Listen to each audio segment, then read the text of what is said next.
أيها الذين آمنوا صلوا عليه وسلموا تسليما اللهم صل على محمد وآل محمد۔ سائر کرام، یہ جو آپ کے سامنے نہر بہہ رہی ہے، یہ نہر فرات کی ایک شاخ ہے جسے نہر حسینی، نہر علقمہ کے نام سے لوگ یاد کرتے ہیں، اور سامنے امام زمانہ علیہ السلام کا مقام ہے۔ نہر فرات کی، نہر علقمہ کی بنیاد کس نے رکھی؟ جسے آداب زیارت میں سے ہے کہ غسل کر کے جائیں نہر فرات میں امام حسین کی زیارت کرنے کے لیے۔ نہر فرات، نہر علقمہ کی بنیاد کس نے رکھی؟ کربلا کے واقعے سے 500 سال پہلے ایک بادشاہ گزرا ہے جس کا نام تھا علقمہ۔ وہ بہت ہی رحم دل انسان تھا اور اپنی رعایا کے ساتھ رحم سے پیش آتا تھا۔ جب اس بادشاہ علقمہ کا گزر کربلا سے ہوا تو کربلا میں آتے ہی، کربلا میں پہنچتے ہی اس کا دل مضطرب ہوا، پریشان ہوا۔ اس کی آنکھ سے بے ساختہ جو ہے آنسو نکل پڑے، بے ساختہ آنسو گر پڑے۔ اس نے علماء کو بلایا اور علماء سے پوچھا کہ یہ کون سی جگہ ہے کہ جہاں میرا دل بیٹھا جا رہا ہے، خود بخود میرے آنکھ سے آنسو نکل رہا ہے۔ تو علماء نے کتابیں اٹھائیں اور کتابیں اٹھانے کے بعد کتابوں کو دیکھا اور پڑھنے کے بعد کہا کہ یہ زمین کربلا ہے اور یہاں پر آخری نبی کا نواسہ جو ہے شہید کیا جائے گا۔ یہاں پر آخری نبی کا نواسہ جو ہے پیاسا شہید کیا جائے گا۔ تو علقمہ نے اسی وقت اپنی رعایا سے کہا کہ اطراف کربلا میں تلاش کرو، دیکھو کہیں کوئی ندی، کوئی سمندر، کوئی دریا تو نظر نہیں آ رہی ہے۔ جہاں سے اگر کوئی ندی یا سمندر نظر آئے، دریا نظر آتا ہے، وہاں سے ایک شاخ نکال کے لے کر کے آؤ کربلا میں۔ رعایا گئی، تلاش کرنے لگی کربلا میں، تلاش کرتے کرتے یہاں سے 16 کلومیٹر دور جب رعایا وہاں پہنچی ہے، اس کی فوج وہاں پہنچی، اسے ایک نہر ملی۔ وہاں سے اس نہر سے ایک شاخ نکالی اور وہ شاخ چلی آ رہی تھی کربلا میں۔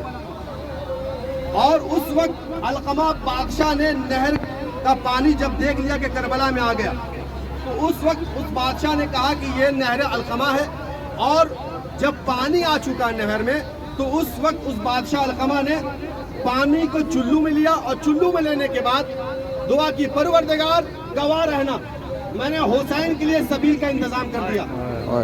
حسین پیاسا شہید نہیں ہوگا، حسین بھوکا تو شہید ہو سکتا ہے مگر حسین پیاسا شہید نہیں ہوگا، پروردگار گواہ رہنا۔ تو عزیزوں، یہ نہر کی بنیاد جو ہے ایک بادشاہ علقمہ جو گزرا ہے اس نے رکھی تھی۔ اب نہر کہاں گئی؟ مالی سبتین لکھتے ہیں کہ جب چوتھے امام شام سے رہا ہو کر کے آئے، نہر بہہ رہی تھی، مولا کی نگاہ پڑی، مولا نے کہا کہ اے نہر علقمہ، تجھے شرم نہیں آئی؟ تو اب بھی بہہ رہی ہے۔ مولا کی زبان سے اتنا جملہ نکلا اور نہر علقمہ اسی وقت خشک ہو چکی۔ یہ نہر فرات کی، نہر علقمہ کی مختصر سی تاریخ تھی جو میں نے آپ کے سامنے بیان کی، اور سامنے مقام امام زمانہ علیہ السلام ہے۔ باقی انشاءاللہ تعالی علامہ صاحب بیان کریں گے امام زمانہ کا مقام۔ آپ دیکھیں کہ نہر میں ایک علم نما یہاں پہ علم گاڑ رکھا ہے پانی میں۔ یہ ایک نشانی ہے کہ جب مولا غازی عباس علیہ السلام نہر میں گئے تھے، نہر علقمہ میں، تو وہاں پر مولا نے اپنے علم کو نصب کیا تھا پانی میں۔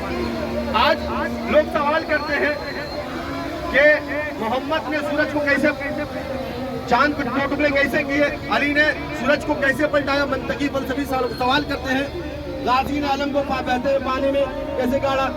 تو لوگوں، منطقیوں، فلسفیوں، سن لو، جس وقت آخری محمد آئے گا وہ چاند کے ٹکڑے بھی کر کے دکھائے گا، سورج کو پلٹا کر کے بھی دکھائے گا، اور بہتے ہوئے پانی میں علم نصب کر کے بھی دکھائے گا۔ تو یہ جو یہاں پہ جو آیت لکھی ہوئی سورہ قصص کی، یہ امام زمانہ علیہ السلام کی شان میں۔ یہاں سامنے آپ کے امام زمانہ کی مسجد ہے، یہ مسجد ہے امام زمانہ علیہ السلام، مقام امام زمانہ علیہ السلام۔ امام زمانہ کو کسی نے یہاں دیکھا؟ امام زمانہ، ایسے ہر امام آئے امام حسین کی زیارت کرنے کے لیے، تو امام زمانہ، امام وقت بھی اپنے جد حسین کی زیارت کرنے کے لیے آتے ہیں۔ امام کو کسی نے دیکھا تھا یہاں پر، امام نماز پڑھ رہے تھے، امام یہاں سے جاتے ہیں اپنے جد حسین کی زیارت کرنے کے لیے۔ اب امام زمانہ ہے، ہم لوگ امام کے غلام ہیں، ہم لوگ امام کے لیے دعا کرتے ہیں، مولا العجل العجل، آپ آ جائیے، جلدی آ جائیے۔ اب سوال یہ ہے، کربلا میں ہم لوگ سوال یہ ہے کہ جو امام زمانہ کے لیے ہم العجل کہتے ہیں کہ مولا اب آپ آ جائیے، ہم غلام تیار ہیں، کیا واقعی ہم نے اپنے آپ کو اس طرح سے تیار کیا کہ امام کے لشکر میں شامل ہو سکے، امام کے غلام بن سکے؟ اس طرح ہم لوگوں نے اپنے آپ کو بنایا ہے، یا صرف العجل عریضہ لکھ کر کے ڈال رہے مولا آپ آ جائیے، جلد ظہور کیجیے؟ ایسے تو کوفے والوں نے بھی خط لکھا تھا امام حسین کو، اپنے وقت کے امام زمانہ کو، اور امام حسین جب آئے ہیں تو امام حسین گونی لے کر گئے خط کی بھری ہوئی، بوریاں بھری ہوئی تھی خطوں کی، حر کے سامنے امام حسین نے پیش کر دیا، یہ تم لوگوں نے مجھے بلایا تھا، یہ تمہارے خط ہیں۔ تو عزیزو، امام زمانہ کے سلسلے میں جو عریضہ لوگ ڈالتے ہیں، امام زمانہ کو بلاتے ہیں، امام زمانہ کو بلانے سے پہلے اپنے گھر کو اس طرح کا بنا لیں، اپنے آپ کو اس طرح سے بنا لیں کہ امام کے غلاموں میں شامل ہو سکے۔ اگر امام زمانہ آپ کے گھر میں آ جائیں تو امام زمانہ کو گھر میں روکنے کے لیے اس طرح کا عمل کریں کہ امام زمانہ آپ کے گھر میں آ کر رک جائیں۔ عزیزو، امام زمانہ کو یاد کریں۔ امام زمانہ کہتے ہیں کہ حیف ہے ان شیعوں پر کہ پورا دن گزر جاتا ہے اور ہمیں یاد نہیں کرتے، پورا دن گزر گیا، 24 گھنٹے میں ہمیں سب کچھ یاد ہے، ہم وقت کے امام کو بھول بیٹھے۔ ذرا انصاف سے بتائیں کہ ہم اپنے وقت کے امام کو کتنا یاد کرتے ہیں؟ جب ہم اپنے وقت کے امام کو یاد کریں گے، امام زمانہ ہماری تمام پریشانیاں دور کر دیں گے۔ امام زمانہ کو یاد کریں، 24 گھنٹے میں سے کچھ وقت نکالیں وقت کے امام کے لیے، امام سے گفتگو کیا کریں، سرگوشی کیا کریں، امام سے باتیں کیا کریں۔ جب آپ امام سے باتیں کریں گے تو امام آپ کی باتوں کا جواب دیتے ہیں، اور امام زمانہ آپ کی باتوں کا جواب دیں گے۔ عزیزو، امام علی نقی علیہ السلام کی آپ لوگ زیارت کر کے آئے۔ امام علی نقی علیہ السلام کے زمانے میں امام کا ایک چاہنے والا کوفے میں رہا کرتا تھا، صحابی تھا مولا کا، کوفے میں رہتا تھا۔ اس نے خط لکھا کہ مولا میں بہت دور رہتا ہوں، آپ سامرہ میں رہتے ہیں، اور آپ تک پہنچنے کے لیے کافی وقت دن لگ جاتا ہے، لہٰذا کبھی کبھی کچھ مسائل میں الجھ کے رہ جاتا ہوں، پریشان ہو جاتا ہوں، سمجھ میں نہیں آتا اس کا جواب کیا دوں۔